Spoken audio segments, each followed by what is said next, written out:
परीक्षा बायोलॉजी का total question देने जा रहा हूं, जो कि बिल्कुल ओरिजिनल क्वेश्चन है। उसका आंसर की मैं यहां पे लेकर आ गया हूं। देख सकते हैं टोटल क्वेश्चन आपके सामने में यहां पे पहले दिखा देता हूं, उसके बाद जो है मैं आपको आंसर की फटाफट तरीके से आपको बता देता हूं। यही आपका ओरिजिनल क्वेश्चन है, बस आपको आंसर मिला लेना है और जाके एग्जाम में यहाँ पे छाप देना है। टोटल आपको ओरिजिनल क्वेश्चन के साथ साथ आंसर की भी आपको ओरिजिनल दिया जा रहा है, बिल्कुल सही आंसर की दिखाया जा रहा है। ठीक है, तो फटाफट सभी को शेयर कर दें और चैनल को सबसे पहले सब्सक्राइब कर लें, क्योंकि फाइनल एग्जाम में भी यही क्वेश्चन यही चैनल पे आपको जो है सारे क्वेश्चन जो है मिलेंगे। ठीक है, तो फटाफट सभी को शेयर कर दीजिए और व्हाट्सएप ग्रुप भी ज्वाइन कर लीजिएगा। ठीक है, अब देखिएगा यहाँ पे पहला क्वेश्चन जो पूछा गया है कि मानव नेत्र में यूरिया की प्रतिशत मात्रा कितनी होती है। मानव नेत्र में यूरिया की प्रतिशत मात्रा यहाँ पे पूछी गई है, तो राइट आंसर होगा 2% होता है। ठीक है, फटाफट से नोट कर लीजिएगा, ऑप्शन नंबर सी 2% बिल्कुल सही है। उसके बाद पूछा गया है कि रक्त का लाल रंग किस प्रोटीन की उपस्थिति के कारण होता है। रक्त में जो लाल रंग होता है उस कौन सी कारण होता है, तो रक्त का जो लाल रंग है वो हीमोग्लोबिन के कारण होता है। राइट आंसर है ऑप्शन नंबर बी, हीमोग्लोबिन के कारण होता है। ठीक है, उसके बाद देखिए पूछा गया यहाँ पे थायरोक्सिन हार्मोन संश्लेषण में किसका होना आवश्यक है। बिल्कुल ऑथेंटिक रियल क्वेश्चन दिया जा रहा है बच्चा। ठीक है, तो इसका किसका होना आवश्यक है, तो ये राइट आंसर हो जाएगा आपका आयोडीन का होना आवश्यक होता है, तो राइट आंसर होगा ऑप्शन नंबर बी। नेक्स्ट देखिए चौथा नंबर क्वेश्चन पूछा है कि मनुष्य, बिल्ली और चमगादड़ के अग्रपाद जो हैं वो क्या होते हैं तो वो क्या होते हैं, तो उसमें आपको टिक कर लेना है कि ये समजात अंग होते हैं। ऑप्शन नंबर ए बिल्कुल सही आंसर है इसका।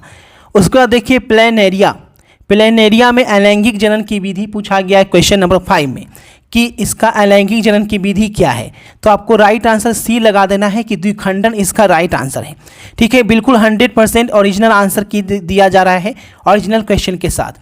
अदरक क्या है, तो अदरक जो है वो आपको याद रख लेना है, 6 में टिक करके आना है। ये भूमिगत तना होता है, तो राइट आंसर होता है ऑप्शन नंबर ए, एक स्टेम होता है ये। ठीक है, 7 नंबर क्वेश्चन है नर तथा मादा जनन कोशिकाओं के संलयन के फलस्वरूप जो है वो क्या बनता है, तो नर तथा मादा जनन कोशिकाओं के संलयन के फलस्वरूप जो है जाइगोट बनता है, तो राइट आंसर आपको टिक कर लेना है ऑप्शन नंबर सी, जाइगोट बनता है। ठीक है, उसके बाद देखिए अनुवांशिकता के लिए अनिवार्य क्या है। अनुवांशिकता के लिए अनिवार्य पूछा है क्वेश्चन नंबर 8 में, तो अनुवांशिकता के लिए जो अनिवार्य है वो है आपका सेक्सुअल रिप्रोडक्शन।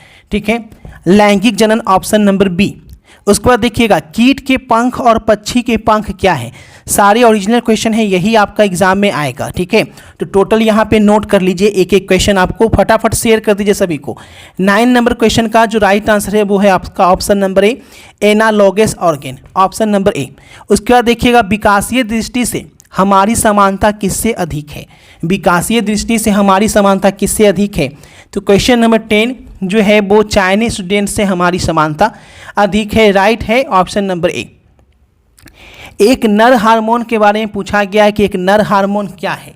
एक नर हार्मोन का जो राइट आंसर हो जाएगा वो हो जाएगा टेस्टोस्टेरोन हो जाएगा। राइट आंसर है टेस्टोस्टेरोन, ऑप्शन नंबर डी। उसके बाद देखिए कौन सी संरचना युग्मक जनन में भाग लेती है। कौन सी संरचना जो है युग्मक जनन में भाग लेती है ये पूछा है, तो नर युग्मक भी लेती है और मादा युग्मक लेती है, तो राइट आंसर हो जाएगा ऑप्शन नंबर सी।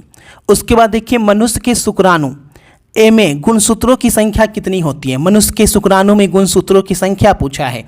ठीक है, तो राइट आंसर हो जाएगा ऑप्शन नंबर बी, टिक करके आना है। Right answer option number B.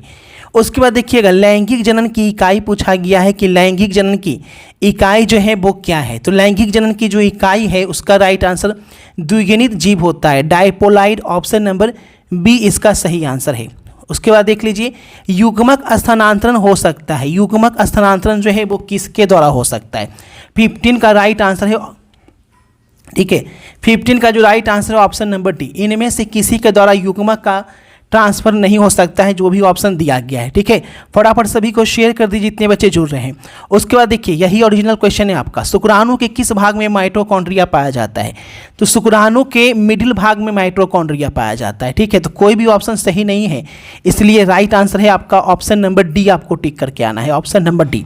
उसके बाद देखिए किनके द्वारा जनसंख्या पे निबंध प्रकाशित हुआ था। कौन जनसंख्या पर निबंध जो है प्रकाशित किए थे, 17, तो 17 का राइट आंसर है माल्थस ने किया था। राइट आंसर क्या हो जाएगा, माल्थस बिल्कुल सही आंसर है। उसके बाद पूछा है कि गुणसूत्रों की संख्या किसके कारण बढ़ या घट सकती है। गुणसूत्रों की संख्या किसके कारण बढ़ या घट सकती है। तो राइट आंसर है गैर विच्छेदन, आपको टिक कर लेना है। Right answer option number C tick कर लेना है, ठीक है। उसके बाद देखिए 19 नंबर क्वेश्चन है, एक मजबूत, ठीक है, एक मजबूत और उत्परिवर्जन क्या है। चार ऑप्शन दिया गया है, एक मजबूत और उत्परिवर्जन क्या है। 19 नंबर क्वेश्चन में देखिएगा जो सही आंसर होगा वो क्या हो जाएगा, तो डी हो जाएगा सही आंसर, ऑप्शन नंबर डी हो जाएगा, ठीक है। उसके बाद देखिएगा अनुवांशिकी के जनक पूछा गया है कि अनुवांशिकी के जनक जो है वो कौन थे। चार ऑप्शन दिया गया है, तो अनुवांशिकी के जो जनक का जो राइट आंसर हो जाएगा वो हो जाएगा ऑप्शन नंबर बी, मेंडल। आपको टिक करके आना है। शेयर कर दीजिए फटाफट तरीके से, अभी तक शेयर नहीं किए हैं तो, और चैनल को सब्सक्राइब कर लीजिए क्योंकि फाइनल एग्जाम में भी सभी क्वेश्चन जो है वो यहाँ पे शाम के 7 बजे लाइव कराया जा रहा है इस चैनल पर, ठीक है।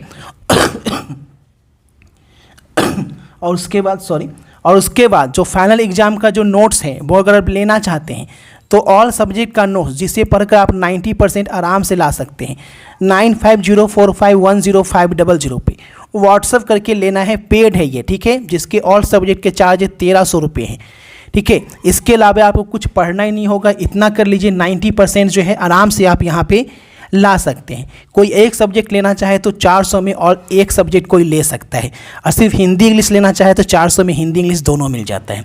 तो 21 का जो राइट आंसर है वो है आपका ऑप्शन नंबर सी, 1:2:1। आगे देखिएगा विकास वक्र जो है वो सामान्य होता है, ठीक है, किस में होता है, 22 में पूछा गया है, 22 में। तो राइट आंसर हो जाएगा जे आकार का शेप्ड होता है। राइट आंसर क्या हो जाएगा, ऑप्शन नंबर ए, जे आकार का शेप्ड हो जाएगा, ठीक है। यौन संचरित रोग है, वह यौन संचरित रोग जो है वो कौन है ये पूछा गया है। तो यौन संचरित रोग की बात की जाए, 23 नंबर क्वेश्चन की बात की जाए तो सही जवाब होगा ऑप्शन नंबर डी, इनमें सभी हो जाएगा। सिफिलिस भी है, हेपेटाइटिस भी है और जननांग, ये सभी है, ठीक है। एक बीजपत्री में कलम लगाना असंभव है क्योंकि उनमें कमी है। किस चीज़ की कमी है, तो कैम्बियम की कमी है। राइट आंसर है कैम्बियम की कमी है, ऑप्शन नंबर ए। पार्थोजेनेसिस जो है कहाँ होता है, पार्थोजेनेसिस पूछ रहा है कि कहाँ होता है। तो पार्थोजेनेसिस जो होता है याद रखिएगा अंगूर में होता है। ऐसे तो बहुत सारी चीज़ में होता है लेकिन ऑप्शन के अनुसार जो है वो आपका अंगूर सही होगा, ठीक है, अंगूर टिक करना है। बहुभुनिता पाई जाती है, बहुभुनिता कहाँ पाई जाती है, तो ये मक्के और नींबू ऑप्शन के अनुसार दोनों सही है। तो राइट आंसर होगा ऑप्शन नंबर सी, मक्के और नींबू दोनों में, ठीक है। चलिए अगला देख लीजिए यहाँ पे प्रतिभ्रूण कोश में एक से अधिक भ्रूण पाए जाते हैं, उसको क्या कहा जाता है। तो उसको जो कहा जाता है उसका राइट आंसर है बहुभ्रूणिता कहा जाता है, ठीक है। नेक्स्ट देख लीजिए आगे, 100 प्राथमिक अंडाणु से कितने अंडे बनते हैं, ठीक है। तो राइट आंसर होगा ऑप्शन नंबर डी, आपको टिक करके आना है। नेक्स्ट देखेंगे मेंडल ने किसका सिद्धांत का प्रतिपादन नहीं किया। तो मेंडल जो है डोमिनेंस का प्रतिपादन नहीं किए थे। राइट आंसर है ऑप्शन नंबर सी, आपको टिक कर लेना है, बिल्कुल राइट आंसर है। उसके बाद एक्सोक्रोमोसोम की असामान्यता क्या है, एक्सोक्रोमोसोम की। तो राइट आंसर है Turner syndrome, option number B. जो सब्जेक्टिव देखना चाहते हैं सब्जेक्टिव भी देख लीजिए, यही आपका सब्जेक्टिव है। इसका आंसर आप गूगल करके भी निकाल सकते हैं, ठीक है। 10 लघु उत्तरीय 5 लघु उत्तरीय का आपको आंसर करना है, ठीक है। और दीर्घ उत्तरीय में आपका 6 है जिसमें आपको केवल 3 प्रश्नों के ही जवाब जो है देने हैं, ठीक है। 5 क्वेश्चन है, केवल 3 प्रश्नों के जवाब देने हैं 11 से 15 तक में, ठीक है। तो ये सारे क्वेश्चन आपको बता दिए गए हैं, फटाफट सभी को शेयर कर दें और चैनल को सब्सक्राइब कर लेंगे और व्हाट्सएप ग्रुप ज्वाइन कर लेंगे ताकि जो फाइनल एग्जाम में है वो भी क्वेश्चन आपसे अच्छे से कर पाएँ, एक भी क्वेश्चन छूटे नहीं। शाम के 7 बजे डेली लाइव क्लास चल रही है फाइनल एग्जाम के लिए, तो व्हाट्सएप ग्रुप जरूर से ज्वाइन कर लें ताकि हर क्लास की इन्फॉर्मेशन आपको मिल सके। और चैनल को सब्सक्राइब करके बेल आइकन घंटी का निशान जरूर से दबा लीजिएगा, ठीक है। शेयर कर दीजिए, सारे ओरिजिनल क्वेश्चन है और यही आपको एग्जाम में टिक करके आना है।